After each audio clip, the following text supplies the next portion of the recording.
അത്ര വലിയ പ്രയാസമുള്ള കാര്യമൊന്നുമല്ല, വളരെ എളുപ്പമാണ്. ഒരു ചെറിയ സൂറത്തുണ്ട്, അതൊന്നു പതിവാക്കിയാൽ മതി ഇൻഷാ അല്ലാ.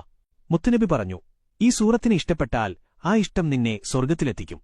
സൂറത്തിന്റെ പ്രതിഫലങ്ങൾ: 1. ഖബറിലും മരണസമയത്തും പ്രയാസപ്പെടില്ല. 2. ഈമാൻ കിട്ടാതെ മരിക്കില്ല. 3. മഹ്ശറയിലും പ്രയാസപ്പെടില്ല. 4. ദാരിദ്ര്യമില്ലാതാകും. 5. ജീവിതത്തിലെ പ്രയാസങ്ങൾ നീങ്ങിപ്പോകും.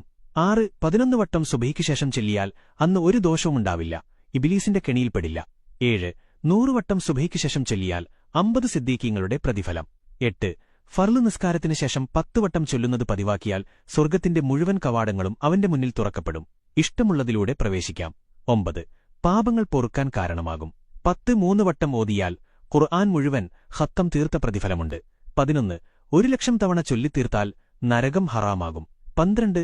റബ്ബ് ഇഷ്ടപ്പെട്ടവരുടെ കൂട്ടത്തിൽ ഉൾപ്പെടും ഇൻഷാ അല്ലാ. റബ്ബ് ഇഷ്ടപ്പെട്ടാൽ അതിനേക്കാൾ വലിയൊരു നേട്ടം വേറെയില്ലല്ലോ.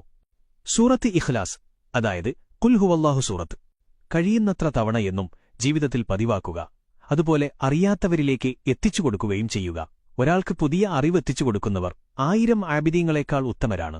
റബ്ബ് ആ വിഭാഗത്തിൽ ഉൾപ്പെടുത്തുമാറാകട്ടെ. നമ്മളൊരു അറിവ് മറ്റൊരാൾക്കെത്തിച്ചാൽ അവർ ചെയ്യുന്നതിന്റെ പ്രതിഫലവും നമുക്ക് ലഭിക്കും. അതുകൊണ്ട് നിങ്ങളുടെ കൂട്ടുകാരിലേക്ക്